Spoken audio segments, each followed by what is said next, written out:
The Lord be with you. And with your spirit. A reading from the Holy Gospel according to Matthew. Glory to you, O Lord. Jesus said to his disciples, "When the Son of Man comes in his glory and all the angels with him, he will sit upon his glorious throne, and all the nations will be assembled before him. And he will separate them one from another, as a shepherd separates the sheep from the goats. He will place the sheep on his right and the goats on his left. Then the king will say to those on his right, 'Come, you who are blessed by my Father, inherit the kingdom prepared for you from the foundation of the world. For I was hungry and you gave me food. I was thirsty and you gave me drink. A stranger and you welcomed me. Naked and you clothed me. Ill and you cared for me. In prison and you visited me.' Then the righteous will answer him and say, 'Lord, when did we see you hungry and feed you, or thirsty and give you drink? When did we see you a stranger and welcome you, or naked and clothe you? When did we see you ill or in prison and visit you?' And the king will say to them in reply, 'Amen, I say to you, whatever you did for one of these least brothers of mine, you did for me.' Then he will say to those on his left, 'Depart from me, you accursed, into the eternal fire prepared for the devil and his angels. For I was hungry and you gave me no food. I was thirsty and you gave me no drink. A stranger and you gave me no welcome. Naked and you gave me no clothing. Ill and in prison and you did not care for me.' Then they will answer and say, 'Lord, when did we see you hungry and thirsty, or a stranger, or naked, or ill, or in prison, and not minister to your needs?' And he will answer them, 'Amen, I say to you, what you did not do for one of these least ones, you did not do for me.' And these will go off to eternal punishment, but the righteous to eternal life." The Gospel of the Lord. Praise to you, Lord Jesus Christ.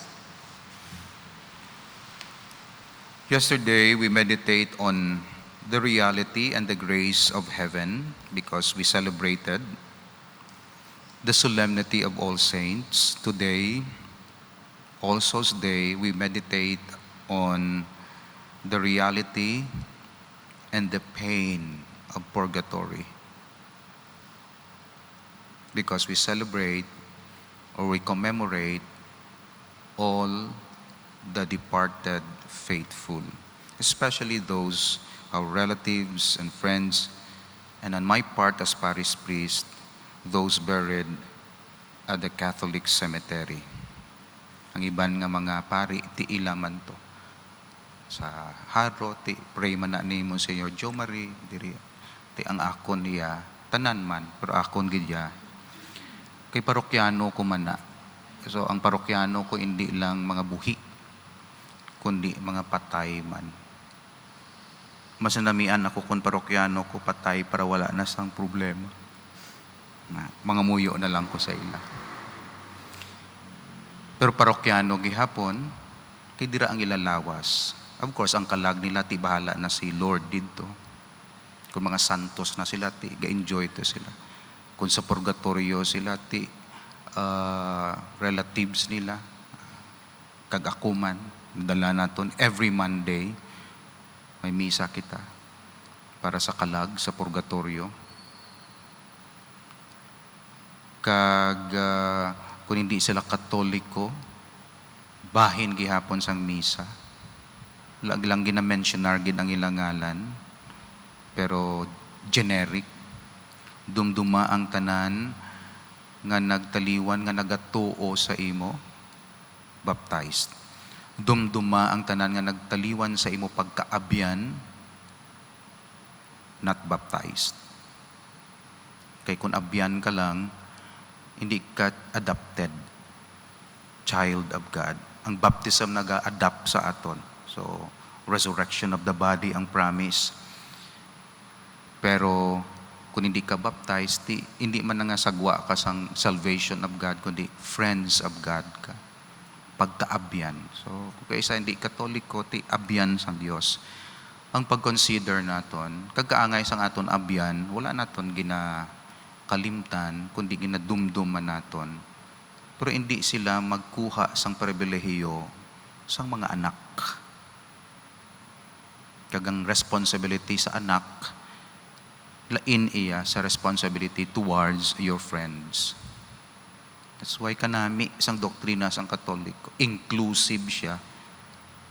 Pero wala ya ginakuha ang sa abyan, tapos kuha sa anak, tapos hatag sa abyan. Hindi kada isa maiya portion according sa status sa sulod sang simbahan. So, children, and then friends, and then observers, and then enemies.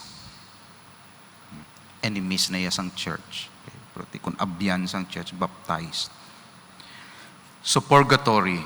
Purgatory is a place where the souls of those must suffer for a time, who, though dying without grave sin in their souls, have not done complete penance for their offense against God. So isa ka state kuno sang soul nga sang mapatay sila, mayara pa nga stain of sin sa ila soul, stain in the form of attachment to the world. It could be venial sin, it could be mortal sin but already confessed. Kaya nga aton sin nga ma-mortal sin, kung ma-confess naton, wala na dayon nagadula ang stain of sin. That's why kinahanglan pa natin luan liwat. Okay? Pero bala mo manglaba ka mo. Kung manglaba ka mo, una nga laba. Oh, nakuha na tong higko. But it does not mean perfect. Kinanglan, sige pagid. Unlawan, pagid iban gani kaduha ka tatlo. Habunan. Kung mo nang ginahimo naton sa bayo, ano pagidahan sa soul? Kaya nabutang dira sa soul, hindi ka sulod sa langit kung hindi ka perfect, kung hindi ka purified. O, tanawan nyo ba sa aton analogy, bisan sa aton lang labada, o sa aton pinggan, o may stain paghihapon.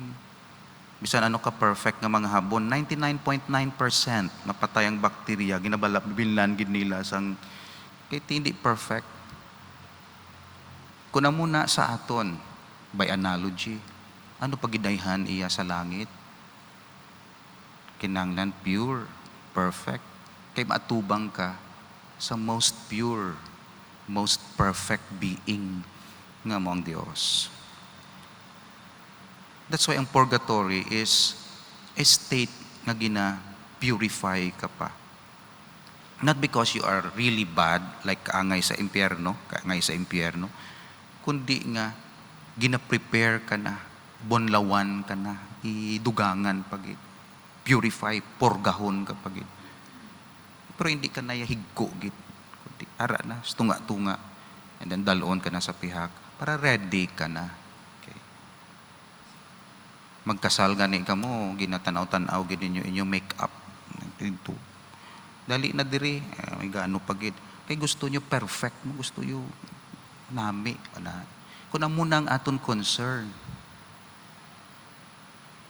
kag solicitude sa mga material nga bagay, kasal, bunyag, dibu, labada, kung ano na. Ano pagidayhan sa langit?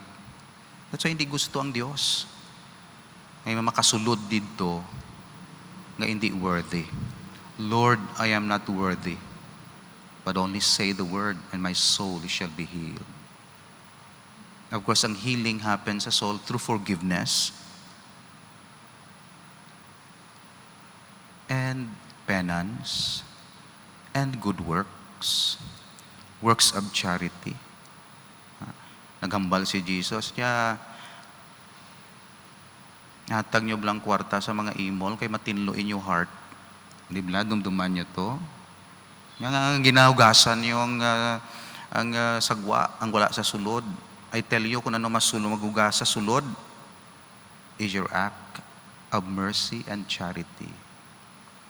Napanami inyong mga yahong, kag mga baso, sagwa, higko siya sa sulod. I tell you, kung ano makapatinlo sang baso ngayon na,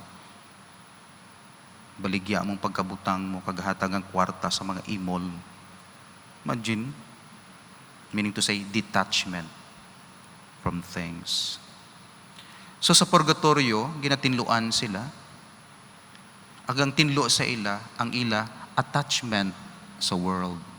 May mga attachments kita. Kada isa sa aton may attachments, hindi kita perfect. That's why mangin perfect ka lang kung ma-detach ka totally.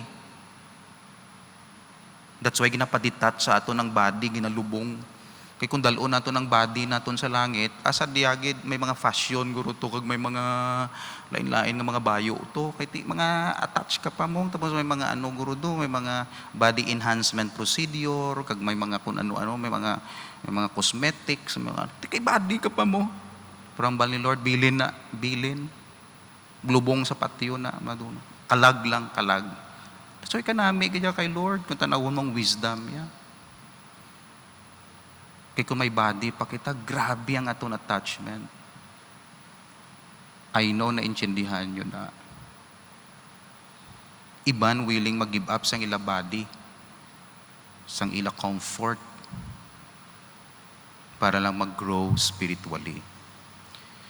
Pero sa kalibutan, tungkol may-ari pa kita dis kalibutan, we take good care of body. Kinanglan mo ng body, pleasant ka man, presentable ka man. Karon kung mag-apply ka sa trabaho, laway tsura mo, hindi ka pagbatunon. Presentable ka man, nami man mo na, kay diri kita sa kalibutan. Pero kung dito na kita sa pihak, goodbye na ina. Kaya ang focus, purification of soul. That's why may purgatory. That's why ginalive behind naton body. Saka kita to kay ma-start na ang aton final purification. Of course, sa first reading, Judas Maccabeus was convinced that the souls of those who had died in battle with idols and them had to be punished, and for that reason ordered sacrifices to be offered for them in Jerusalem. Sa first reading naton ina, the stains which the soul has received during its sojourn in the body must be removed by the purging fire. Hambal na ni Saint Gregory of Nyssa.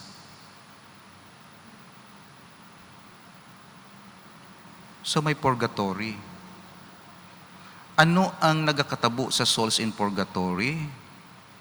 So ara da sa Bible, ara man sa mga visions sang saints. Nabutang diri. Venial sins are visited with temporal punishment versus eternal punishment. So ang mga souls sa purgatory ginapunish pero temporary with hope nga makasaka sa langit. Ang mga kalag kuno sa purgatorio ginapunish eternally. Wala hope. That's why mo nang kinalain. Pero the same suffering. Kaganong suffering nila, temporary nga hindi nila makita ang Diyos. Kung sa heaven, ang reward is to see God face to face. Kay pure of heart, blessed are the pure of heart, for they shall see God. Ara sa Beatitudes. Sa purgatorio, temporary, ang ila thirsting and longing, like a deer longing for running water. Ginapungaw sila. Ang akon kalag, ginauhaw sa Diyos. Ang Diyos ang akon kabuhi. Imagine na kung hindi mo pa makita ang Diyos, eh, hindi pa ka pwede. Ano na nga pain? That's why mga kalag ko na sa purgatorio, temporaryo, hindi makakita sa face ang Diyos na ginahandom nila. Pero temporaryo lang. Siling gani isang isa ka santos, niya ginabisitahan man sila sa mga anghel. Nanami, no? Gina-comfort sila. Dali na lang. Di ano pa kami? Dali na lang. Sige lang. Undergo ka lang ana isang atonement and purification. Dali. Saan pa ko kagwa sa ospital? Dali na lang. Dali na lang. Yung paayo ka bala. O yung nabulong mo bala. Para mag-ayo-ayo ka, ready ka na ma-celebrate kita pagbalik sa balay. O kundi may hope, sa impyerno, forever, dira ka. Do ano nga pain? Kag-deprive sila of the vision of God. Pero ang saints, nag-enjoy sang beatific vision. Arada sa aton nga prayers, pakita imo face. Those who are asleep, pukawa sila, pakita imo face. Karon ano kuno ang mahimo naton sa kalag sa purgatorio? Siyempre, sila ginaya ang sila gid responsable. Ang aton supplement lang ang aton prayers, pero makabulig. Kag dapat na makabulig sina ang ila paryente. Dumdumon. Nabutang gani diri, siling nila, balan ninyo, ang mga bulak na ginahalad nyo sa patay, tinami man na, nami gid. May sympathy, condolence. Okay. Siling diri sang isa ka santos niya, di ka mo magkalipat sa prayer. Kay bisan punuon nyo sang bulak na ang palibot sang lungon, tapos wala ka mo ga-pray, wala ka mo kabulig sa ila kalag.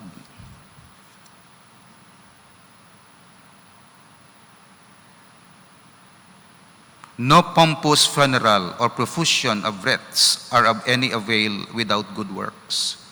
It is far more to the purpose to give to the poor the money which is spent in idle show. Ito kasakit, no? Pero ang himo bulig sa imol, kung hinihimo mo na, ginbulig mo na, patungod mo sa minatay, kabulig sa iya. That's why nami man may bulak. Pero kung nagpadala ka man lang sang bulak, why ka man nagpray ni Our Father, wala siya kabulig sa kalag.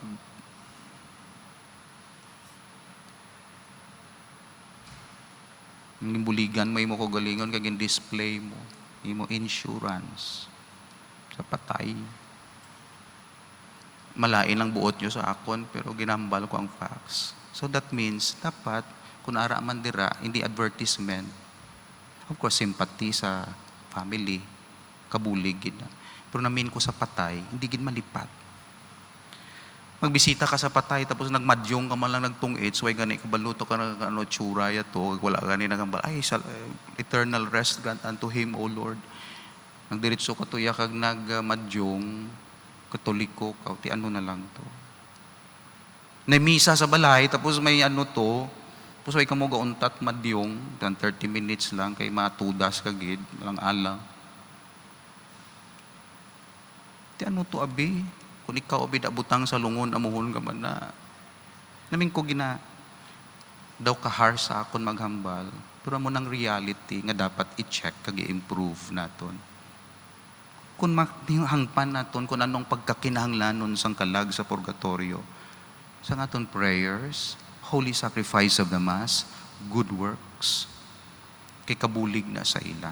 Di Father nga hindi sila nabutang diri the holy souls cannot help themselves since they can no longer do good works to satisfy their sins. Kaya wala na sila body. Paano ka mag-good works kay tao ka wala ka body? Paano ka maka-help sa poor?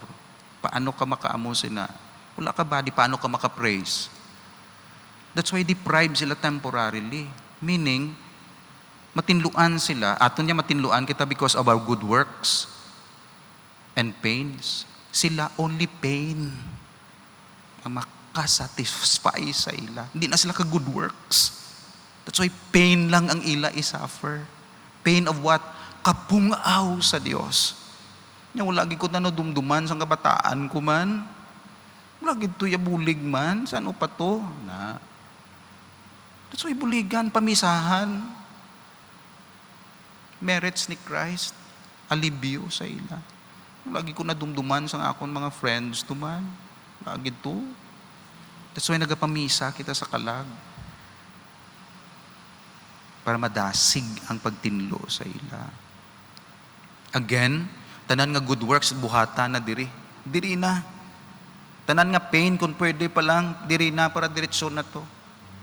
Siling sang isa ka santos, tingbon mo ang tanan mga pain diri sa duta, hindi siya makapangibabaw sa pain sa purgatorio.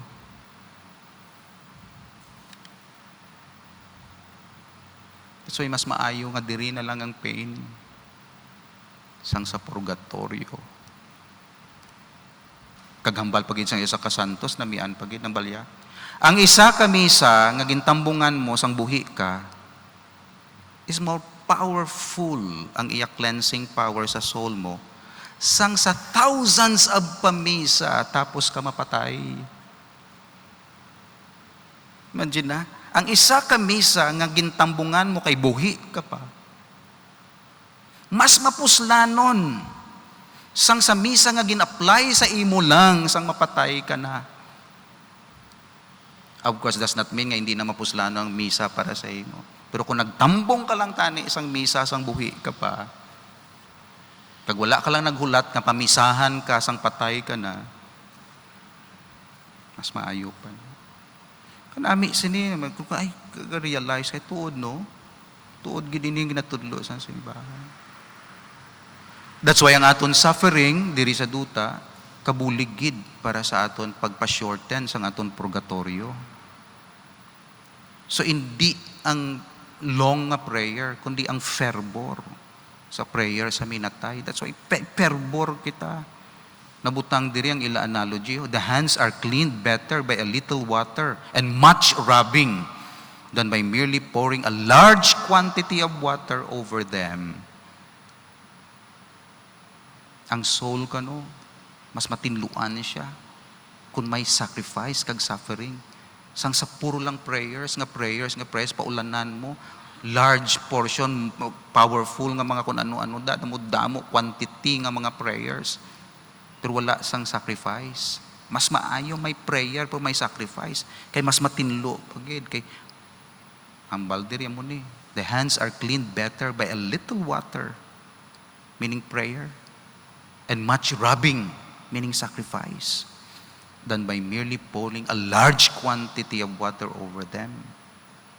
That's why sa aton prayer sa purgatorio, prayer plus suffering ni Christ plus sa aton mga good works. And lastly, relatives ikano ang dapat mga muyo sa ilang minatay. Kag mag-offer sang sacrifice. Kag luwas dira, kung magsaka ng aton relative sa langit, natapos ng ila cleansing, happy na sila, buksan na, makita nila ang Diyos. I-unveil na sang Diyos ang iyang tsura. I-reveal ya. That's why reveal, unveil, reveal. Malipay sila. Kag tungod dito na sila, ma-pray naman sila sa aton. Sila naman mabalos sa aton.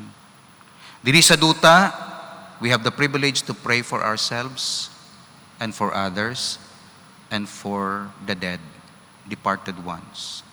Sa purgatorio, they don't have the privilege to pray for themselves, only to suffer for themselves. That's why we pray for them. Sa langit, they don't need to pray for themselves, for their needs, because they've received already the reward. Kano therefore ang objects ng prayer sa langit? For us in this world. That's why pray for ourselves. Pray nato na sa purgatorio, pamisa, sacrifice. Kung dito sa langit, ask for their prayers and intercession. Communion of saints. Communion of the baptized. In the name of the Father and of the Son and of the Holy Spirit. Amen.